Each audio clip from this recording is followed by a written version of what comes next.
اللہ رب العزت ان کو صحت و عافیت عطا فرمائے اور ان کا سایہ ہمارے سروں پر تدیر جو ہے وہ قائم و دائم رہے۔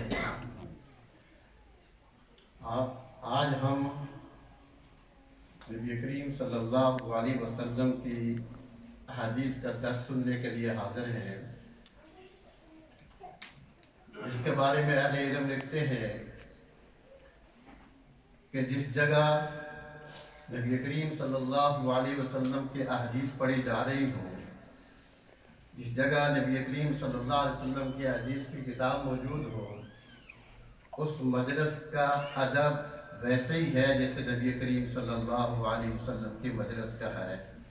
فرمایا کہ انہو نبی یتکلم، گویا کہ اللہ کا رسول وہ باتیں کر رہا ہے۔ سب سے پہلی بات یہ ہے کہ یہ انتہائی مبارک مجلس ہے، انتہائی اہمیت والی مجلس ہے، اور اس مجلس یہ ہے کہ عام اس کو نہ سمجھنا، بلکہ یہ ایک انتہائی بادب اور یہ ہے کہ ایسی مجلس ہے جہاں پر حدیث شریف کا آخری حدیث کا جو ہے درس پڑھا جائے گا، بخاری شریف کی آخری حدیث کا۔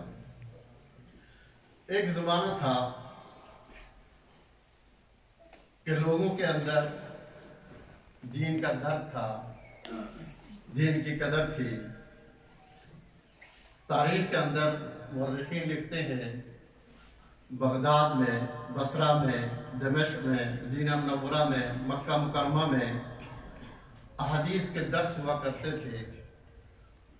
وہ کوئی چار دیواری نہیں بلکہ کھلے عام ہوتے تھے، جن میں حاضرین جو ہے 20-25 ہزار نہیں بلکہ 60-70 اور 1 لاکھ تک شمار کیے جاتے تھے۔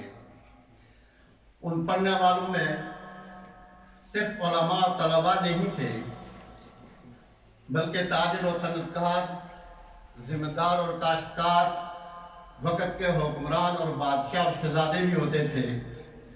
یہی وجہ ہے کہ امام مالک رحمہ اللہ کی ہارون الرشید منتیں کر رہے ہیں کہ آپ حضور صلی اللہ علیہ وسلم کی حدیث کا درس دے رہے ہیں تو میرے شہزادوں کو بھی پڑھا لو، لیکن میری گزارش یہ ہے کہ آپ میرے شاہی محل میں آؤ۔ میرے عزیز طلباء، امام مالک نے علم کی قدر کو برقرار رکھا۔ انہوں نے کہا کہ ایسا نہیں ہو سکتا کہ میں نبی کریم صلی اللہ علیہ وسلم کی حدیث پڑھوں اور تمہارے گھر میں آؤں۔ اس نے کہا اچھا ایسا تو ہو کر لو کہ ان کے لیے علیحدہ مختصر بات کرتا ہوں، ٹائم انتہائی قلیل ہے اور ہمارے شیخ موجود ہیں، ساتھ چلو ان کے لیے علیحدہ وقت دو۔ امام مالک رحمہ اللہ نے کہا کہ یہ بھی نہیں ہو سکتا کہ ایک وقت میں تیرے شہزادوں کو پڑھاؤں اور باقی جو لوگوں کو حضور صلی اللہ علیہ وسلم کی حدیث سے محروم کروں۔ اس نے کہا اچھا یہ تو کر لو نا، میں کلاس کے اندر بھیجتا ہوں، لیکن ان کی بیٹھنے کی جگہ علیحدہ شہزادے پروٹوکول کے خلاف نہ ہو جائے۔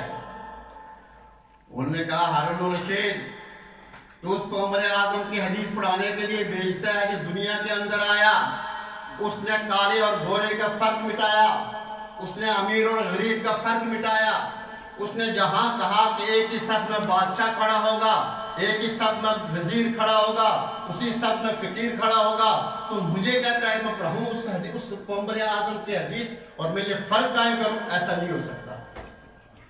اس کو چونکہ شوق تھا، قدر تھی، بھیجنا پڑا۔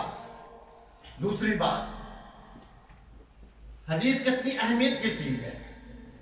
علماء موجود ہیں کہ نبی کریم صلی اللہ علیہ وسلم جس جگہ پر آرام کر رہے ہیں، اس جگہ کے آپ کے جسم میں عطا کے ساتھ جو مٹی لگی ہوئی ہے